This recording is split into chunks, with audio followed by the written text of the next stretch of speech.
Excellent.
All right.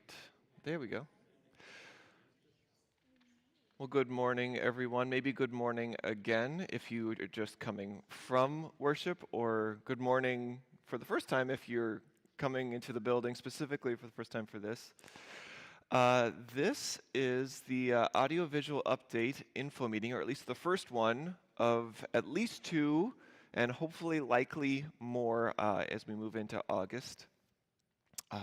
Who is your AV Update Task Force? Well, it's made up of four amazing people and one okay one. Sam Dwyer, our staff AV manager. Catherine Engel. Kelly Gronwald, who is unfortunately, I think in Sweden or Norway right now. We feel so bad for him and Marcy. And then myself, that's the okay person, and then Tim Valley, who may or may not be able to be here this morning. I hadn't heard from him, but last I heard he was planning on being here. And that makes up this task force. So we have, I was like, why is it not advancing? Because I didn't plug it in. There we go. So some questions to kind of facilitate this discussion and presentation. How did we get here? Well, in 2018, congregational leadership identified the need for audio and visual updating, but due to the context of that time and the immediate years following, with significant change, staff transition, and the pandemic, it was kind of left on the back burner for a time. Then fast forward to last fall, the church council authorized me to assemble and lead a task force to re-engage and explore the possibility once again. And that task force was assembled, and we met multiple times with many different people, discerning whatnot. there is a timeline that I will make available that has a detailed, maybe over-detailed to some extent, detailed explanation of what we were up to in all of the meetings we had during that time that I will be provided to the community.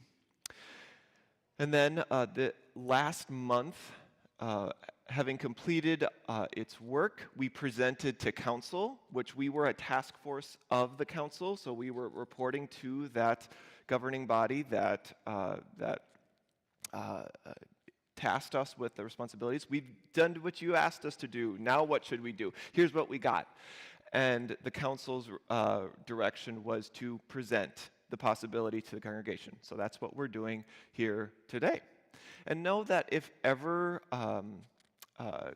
this isn't a be silent until until you're prompted to give comments or questions. If you have something pressing in the moment, say, I'd like a little more clarity on that or follow up on that, please feel free to raise your hand, and we've got microphones and can share that. So now on to the possibilities, right?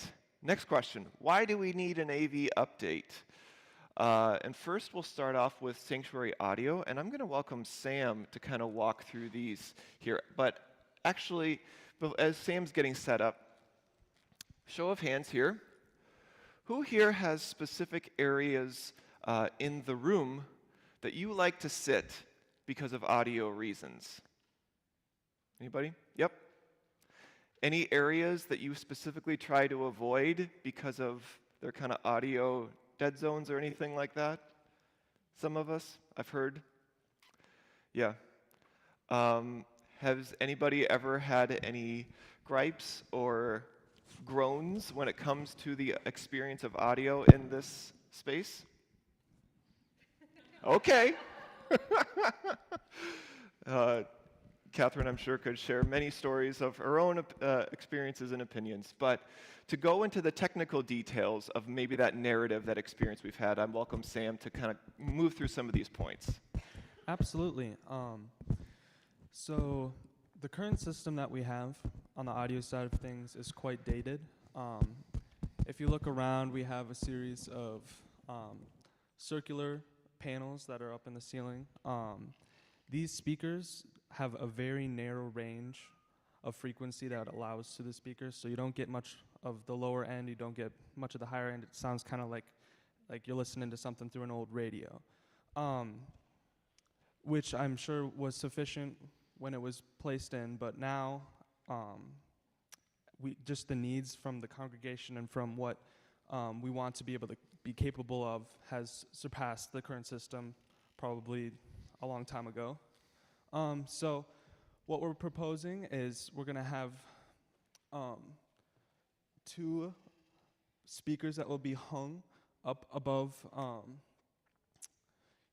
the main front area here, and there'll be a subwoofer. So all frequencies would be covered, and this will allow for much better clarity, vocal clarity for the pastors, guest speakers, assistant minister, everybody involved, along with much clearer, piano, or when we have these wonderful musicians that come, much clearer sound with that. There you go.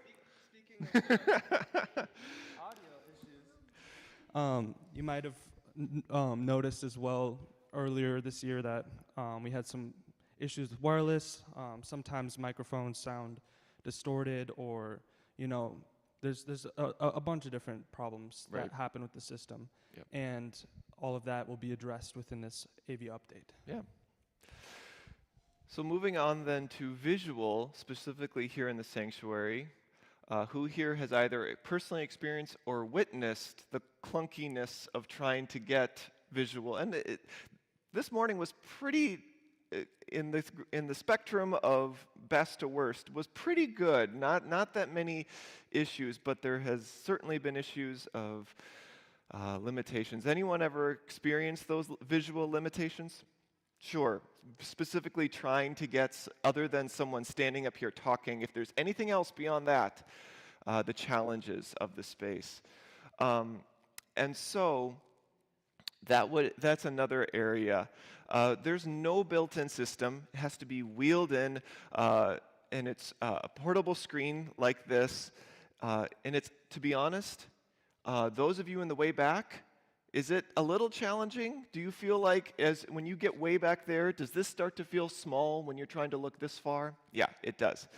It is yes, if this was in your living room at home, undersized, are you kidding me? But when you think about the size of this space that the sanctuary is, this is undersized for a lot of times how we use it, especially if we're doing something like this where there's slides with bullet points and whatnot.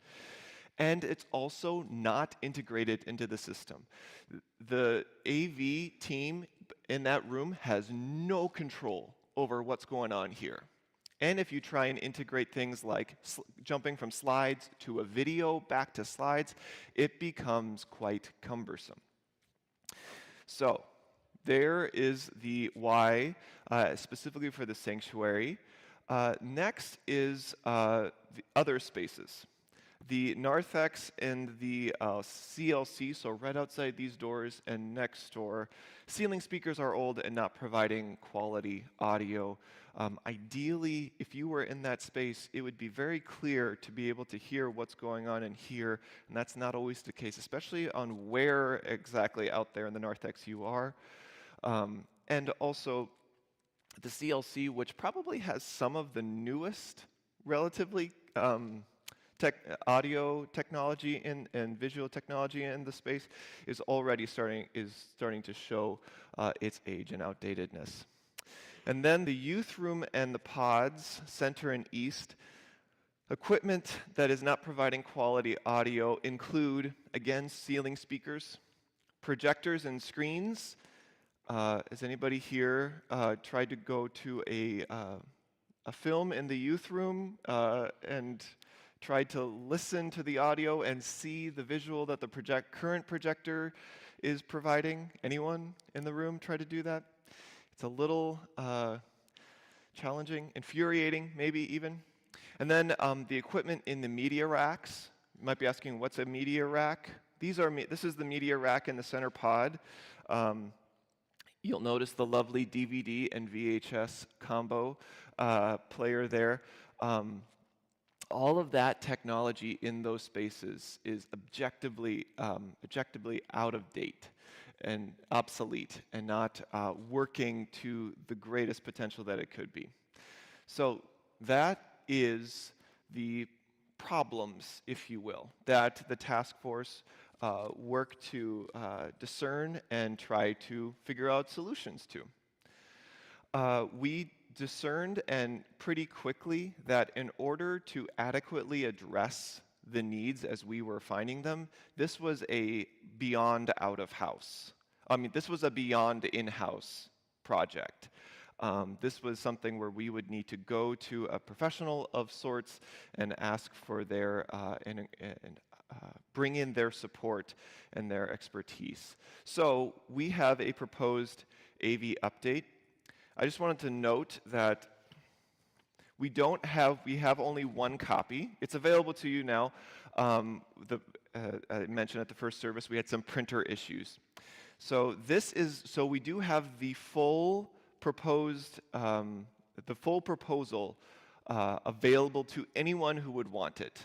Just let me know. I can email it. I'm also planning on creating a news article on our website that would have the link electronically in there, and you can go through all 19 pages of it if you so choose to go through the details. But you do have your general info sheets, and we'll go through the rest now. So we interviewed and worked with a total of 4 different companies.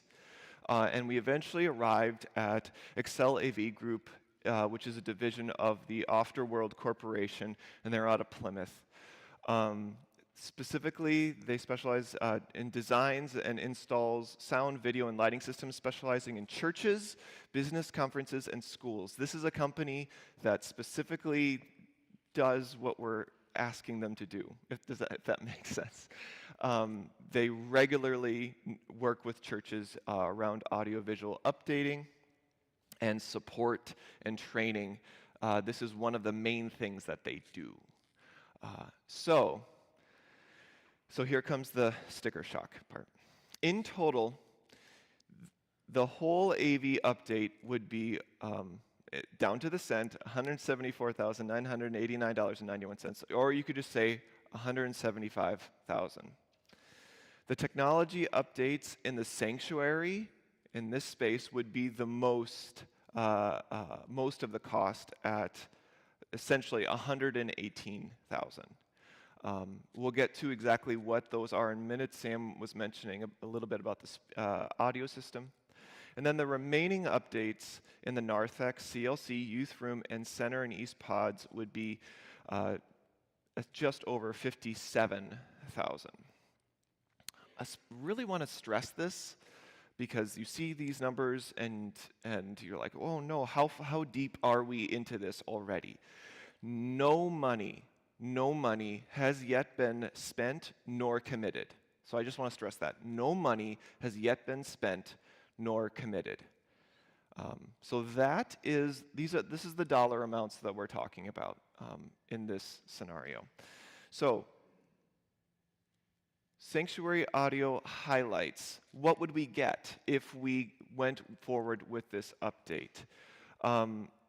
Sam, I welcome you to come forward and to speak to that. Absolutely. So for those who are able to see, we'll have two 15-inch diameter loudspeakers. Yep. And it will improve. You can see the cover. This is a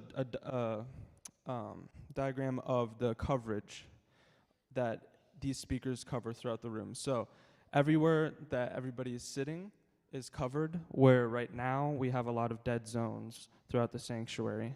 And then, do we have another slide? We do. I just also want to note the location of where it's. So you'll notice, as Sam was mentioning earlier, the first vertical section of the paneling. Currently that is the location that we were thinking for the speakers. One thing that was brought into consideration when comparing two possible proposals from different companies was the visual presence of speakers. Another company went the route of lower speakers that were a little bit more in visual eyesight, whereas what Afterworld was proposing was a little bit more above eyesight, and so that was something that was brought into consideration. So absolutely, yep. And to that point, I think it's important Yep. that it's not something that would be an eyesore. You're not going to be seeing it the whole time unless you're looking up. But Yep. It's a great location to have speakers, and would improve how you're able to hear. So in addition to that, we have a subwoofer which does the low-end frequencies. It will help with vocal clarity, and also it'll just improve the sound overall. Yeah, sorry, Sam, and that, just to point the location, if you, behind the rear dose, this wall here at the back, it would be tucked behind that corner, underneath the AV rack, underneath there. So it wouldn't necessarily be like a big box right in the middle of the floor right here or anything. Yeah, go ahead. Absolutely. And then I'm trying to think. So in total, this will greatly increase the experience that you'll have during a service. You'll be able to understand everything clearly. We'll have increased capacity to bring in musical groups, and it's just an overall coming to the current day of technology rather than the 20-year-old speakers that we have. And for questions, I think we're probably ready. Improved microphones too. Oh, absolutely. And that's the last thing here. So improved microphones. You've experienced firsthand the microphone issues that we've had. So that's another part that will increase quality and clarity throughout the service. Mm-hmm. Could you speak a little bit to how this will help folks with hard of hearing? Absolutely. So the question was, how would this help with those who are hard of hearing? This will greatly increase the clarity without the personal assistant system that we do have in place now for those who are hard of hearing. In addition to that, it will be integrated. We'll have the ability to also still have those earpieces. But for anybody, if it's mild or severe hearing loss, it will just be so much easier to hear. There won't be you won't have to be straining your ear to understand the words that are being spoken. So it is a great help. Mhm. Yeah. Yep. So that was Sanctuary Audio. Yeah, go ahead, Don. Yeah, we've got a mic that can float around here. And we especially want to use the mics because of live streaming so that others can join us instead of turning. Yeah, refresh me again. Are these black things, are they our speakers now? Yes, they are. They Really? are. They are. So we have all these, Well, really, the upper level has never been used. When they were, from my understanding, when they were first installed, it was recognized immediately that the delay between them was so significant that essentially right out of the gate, whenever this was 2008 perhaps, it essentially made the second level of speakers unusable. And so they've just never been used. So it's really just the ceiling speakers that you see around here that's providing the audio. And the ceiling speakers are really designed not for spaces. And from my opinion and what I've heard from professionals, and Sam concurs as well as Tim, the ceiling speakers are not ideal for this space and never actually were. And so they're more so used primarily more in conference room type settings with lower ceilings that kind of drop like we have in the pods and in the youth room. That was a more of an ideal scenario for ceiling speakers. From the get-go, this was always a space that would have benefited more so from a speaker solution like we're proposing in this one. my question more so is, I count we have 16 of them up there right now. Yeah. Now on this I see, does that mean 2-15 or the two 15-inch? Two 15-inch loudspeakers. Really? Two 15-inch speakers will take over for 16 so-called, really? Yes. So how the That's interesting. speakers? So it's the cone of the speaker is 15-inch diameter. So they Wow. they are pretty large, and they have a really, it's called a throw. How it sends the audio out. It covers the whole sanctuary, so there wouldn't be any issue of not being able to hear. Catherine, did you have something you wanted to add, or? You- No. Mm-mm. Mm. Go ahead. I don't know, all the AV technicalities of it all and how it all works, and I'm not sure how much resources that we have or don't have. But I think of Jerry Williams, and I got to meet Jerry and I got to preach for his funeral. Jerry, of course, had a sound company, and one of his quotes, and I really appreciated it, he said, "I would hate for somebody to miss out on their salvation because they couldn't hear the good news of God's love for us in Jesus." And I remember that, and God can't give me new ears, I don't think.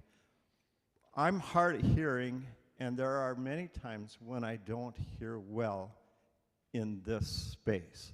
The other thing, I made a big mistake. I made a lot of mistakes. But when we built a new sanctuary in Cannon Falls, the architect asked, "Do you think you're going to be projecting your service, in your sanctuary?" And I said, "No, I don't think so. This was 2001. I don't think so." But we have become more and more and more a visual world. And a picture is worth 1,000 words. And as a preacher, I often use video pieces in my sermons. And to have something on the floor wheeled in that people can't really see very well was really frustrating. Mm-hmm. So I don't know how much we can spend or how far we can go, but I'm all in to wanting us to hear and see well. Mm-hmm. So that's just my comment for for what that's worth. Thank you, Pastor Phil.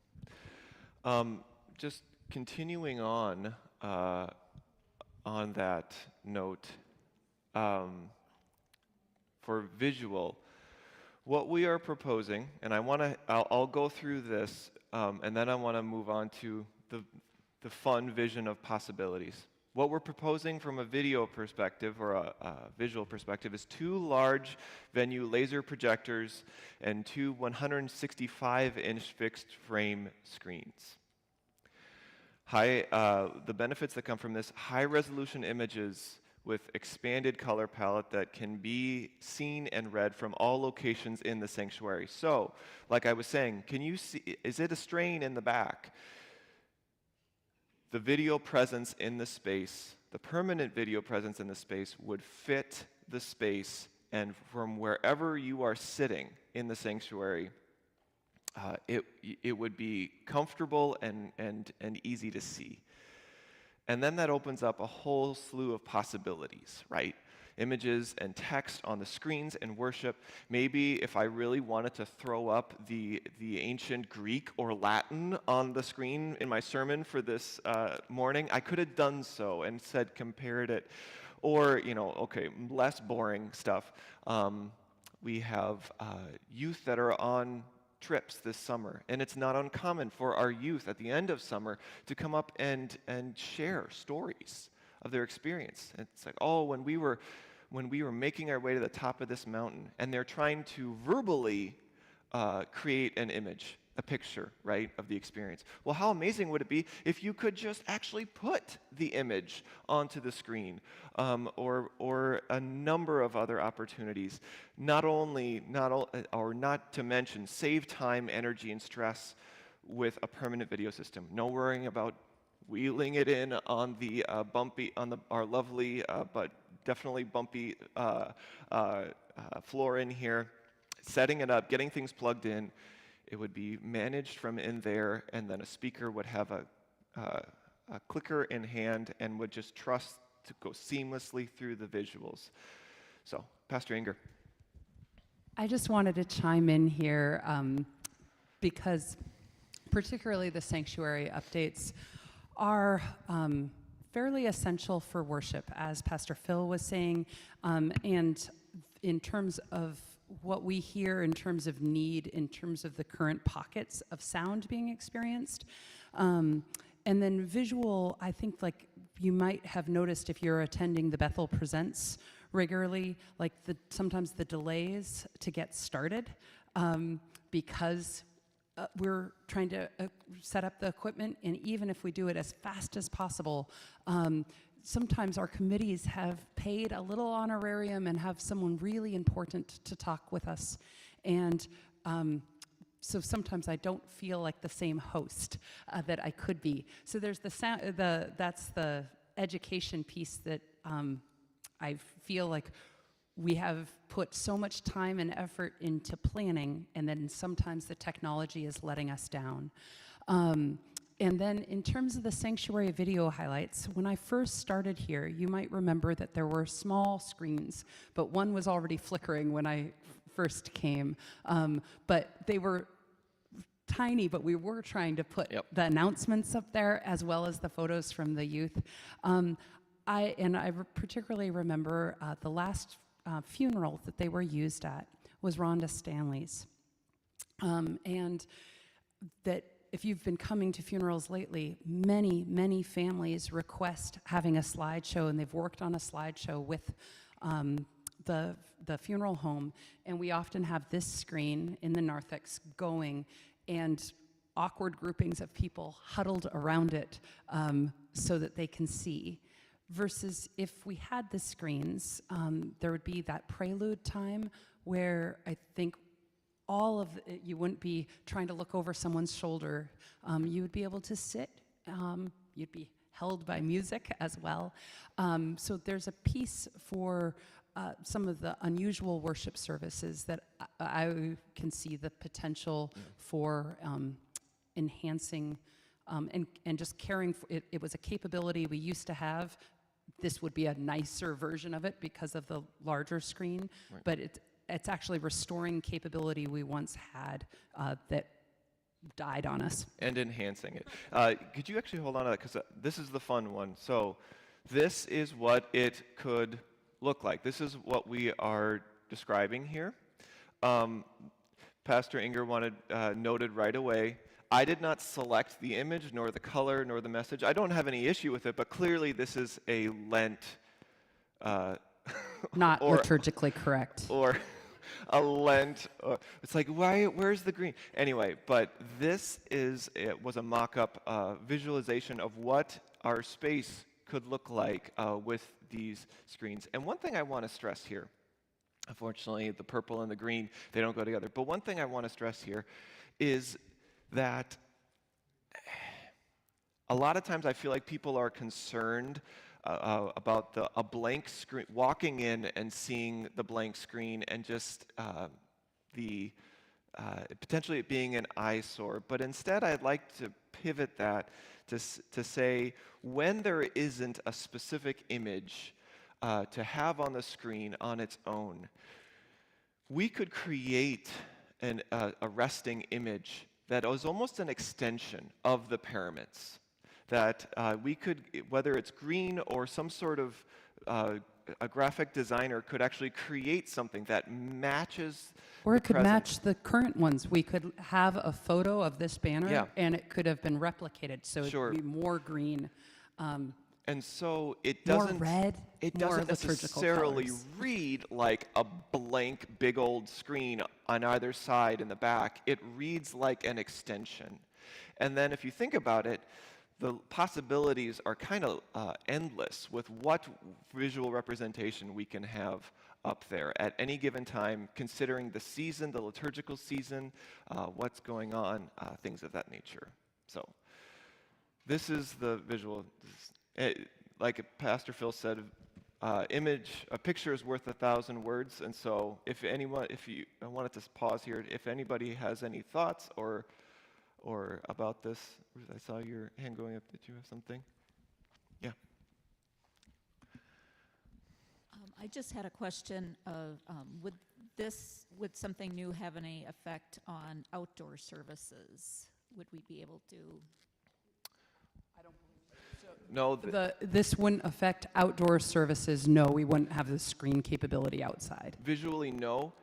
The audio. The audio might get a little better because maybe we could recycle our current microphone system to move to the outdoor, and so we could potentially have wireless mics outdoors. Absolutely. Just to speak on that piece a little bit, as we update the microphones, yes, it's great, but even with the speakers, you can have the nicest microphone in the world, but if it's through not the best speaker, you're not going to notice any difference. So while we update the microphone system and the speaker system, we'll be able to use some of the parts that are still good while dated and move that elsewhere, either other rooms or outdoor service. We'll be able to use the current system. Right. Yeah.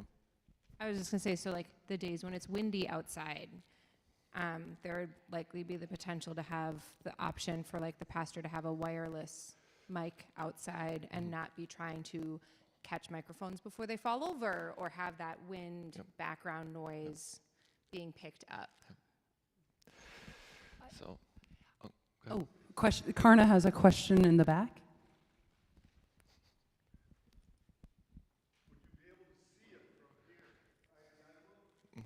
Yeah, you probably would. There will still be a screen there. Well, yeah. So the question was about the more overflow section. There still would be a screen in there. So, and then also, this won't be straight on. It won't be. They'll be at an angle, so it'll be it'll be angled this way and then angled this way, to maximize visualization. Yeah. So that helped me a little bit. I'm curious, would it literally, so it wouldn't be flat against the wall, you just answered that question. Did you answer the question yet about if it would be able to move? No, I did not. That was a possibility. It was added cost, and because you would need to, there'd be electrical needed to be able to go up and down, and also the casing for a screen like that would always be there. There would always be a physical presence of them, and also increased weight, because then you'd have to entertain the possibility of engineering, making sure it's safe, whereas these free floating screens are held by two thin cables and run somewhere in the range of 40 to 60 pounds each. So if you think about the size, that's very light. And so we could literally attach them to just the paneling, and then it would be a very minimal presence. The edging on this 165-inch screen is only a ½ inch, and so the majority of the visual presence would go to the image. And interestingly, the images when the projector is not on, is actually going to read more of a silver, and that is to expand upon the color palette. If you've seen just projectors on a white screen, you may have noticed that it just feels like, if you compare it to watching a TV at home, that the color palette just seems more limited, and that's because how was it explained?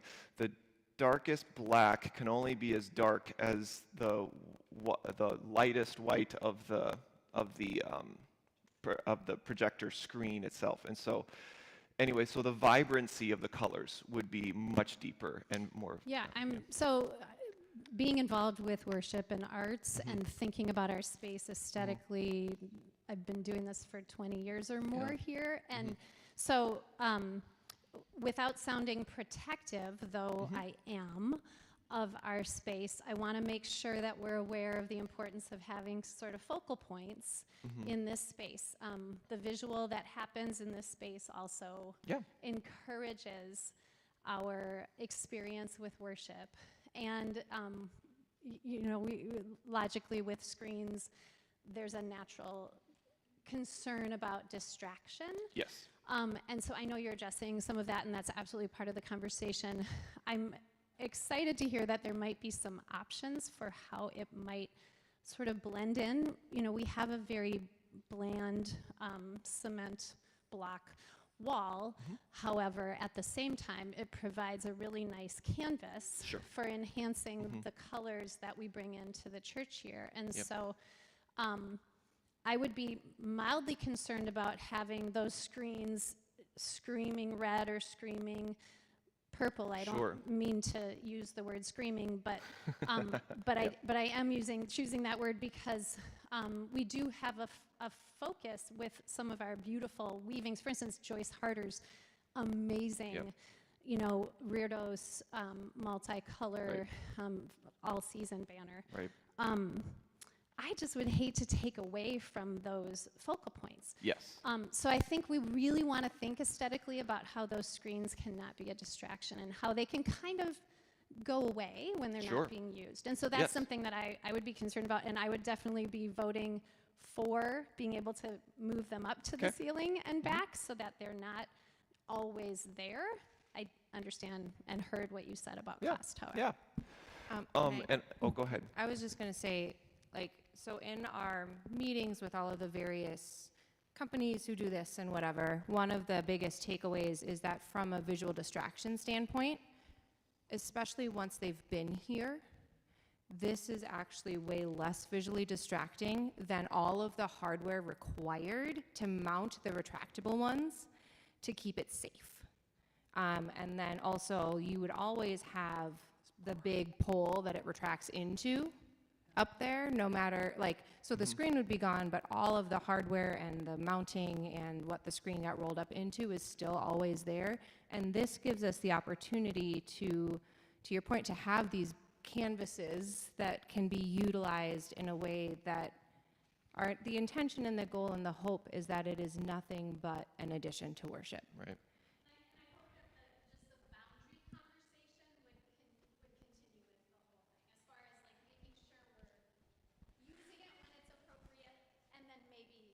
choosing not to use it as well. Yeah. Or- So like when those times are here, when we want to have the focus, but we don't need that extra Exactly. visual, let's not have it, you know, instead Well, of always having it. And I think that there's a middle ground between that where it's even if they do have a presence, they do not demand upon themselves. Where we could work with a visual team to develop when we don't need, when there isn't a slideshow or where there isn't, what image can we cast upon there that does not detract, that does not demand upon itself, but just fits into the space and allows the focal point to be what we want it to be at that particular moment. I would absolutely advocate for that use. I know time's going quick. Yep. One benefit of the screen is when we're not printing the hymn in your bulletin, older people don't have to hold a hymnal, they don't have to find a page, they don't have to look down. You can look up and it's right there, and you're able to see it and sing or see. Yep. So there is an advantage to that. There really is. I'm going to move us forward just very quickly. Remaining building highlights of the possibility here. The Narthex and CLC, we'd be just replacing the speakers and providing higher quality. The youth room center and East Pods, again, new ceiling speakers, new projectors and screens on a smaller scale to what's happening in the sanctuary, providing high quality images and scale to fit the space. And then updated equipment in the media racks connected to easy to use wall mounted touchscreen controllers. So if you say, oh, I want to do a movie, there could be a movie button you just push and the sound and the visualization all adjusts so that boom, it's set for that. Or presentation, the things would adjust to that. So that is the remainder of the building. I'm sorry, I know I'm just blazing through this, but I'm getting the impression that we've moved worship indoors. Okay. When do we have to make a decision? It's a great question. If we sign off Afterworld's proposal in September, they will lock in the proposed prices through 2024. So what that means is through the month of December, it's locked in, and then they are not expecting, while also not expecting payment until January 2025. Is everyone with me on that? It'd be locked in, and we would have a few months to do fundraising and everything like that, so that by the time of January 2025, we are ready to make a payment and move forward. At that point in January, we would be expected to make a payment of 60%. I believe you have the number in that sheet of what exactly that is. I believe it was 105. And so 105 would be needed by that point. This is just the proposed payment and work plan. At that point, they would order the items they would need, and they would need a few months to acquire, for those items to be prepared, for them to be, for Afterworld to receive them, and then to schedule to move in. So we would again have a few months, probably around 2-ish months, before they would come in and do the work, and then at the completion of work, the remaining 40% would be due. I believe if we followed this plan, it would be sometime in early spring. Perhaps the new technology could be available by Easter. And these details are on your handout, Yep. so next slide. Yep. Yep. We're going to move things through. This is important to This hear, is though. important. If we move forward, what about the budget deficit? If we move forward with an AV update capital campaign now, we must also simultaneously address the budget deficit. Two discernments should be going on in Bethel households. They need to be happening at the same time. Number one, we must prayerfully discern increasing our regular giving and how we are given, whether you want to give automatically and whatnot. So changing the regular tithing practice or expanding upon that in our households and doing the work to do that. Second, we must discern our support for this proposed AV update in the capital campaign that it would need, and give us, and discern our ability to give a special gift or gifts to without detracting from our regular giving. So if we can't do that, if we can't address the regular giving needs of the budget deficit and addressing the budget deficit while also entertaining special gifts to a capital campaign, then we just shouldn't be doing it right now. Recognizing the challenge of that, but in theory, it's doable, but there's a difference between, the idealism and reality, and I get that. So, comments on that? We have about 2 minutes before Yeah, the I next know. service needs to start. Yep. So there will be another chance to go through this on Wednesday night Wednesday. at 7 p.m. And We do I have- am available. Go ahead. Yep. We're gonna pass the. Do not. We really want to hear from you. So don't leave here without filling one of these out. And again, this is. You don't have to put your name on it. It's anonymous. But we really would like to gauge the community's interest and support of this endeavor right now. Again, I wish there was more time for conversation, but that's a lot to talk about. So please don't leave without filling one of these out. Thank you, Council President Bill. Just 2 things quick while people are filling it out. Yeah, just 2 things while you're filling it out. If you have the update essential info sheet, one of the pieces that we didn't touch on in the how does this decision making is it isn't a sign in September, start in January or nothing. It just means there is the option to say we can't do this now, but there is also then price increases because things just increase in price, right? Yep. There's continuing to, we can continue to potentially revisit it, but the prices quoted on here are for that timeline that was discussed. Yep. And then just also super briefly, we've spent most of our time talking about the sanctuary updates. If you don't have kids who are in the building on a Wednesday, you may not know the importance of the updates in the CLC and in the youth room and in the 2 pods. But the ability to make confirmation a thing that kids are excited to come to because they can hear well, because confirmation teachers can easily show video clips and share music that applies to what they're teaching about, that Limitless has the potential to have some of this more integrated option in the pods as well. Sanctuary affects all of us, but also a church that isn't growing is dying. And if we don't have ways that families with young kids and confirmation-aged kids feel engaged and welcomed and their kids want to be here, then the budget issues we have will continue to grow because we won't have families here. Yep.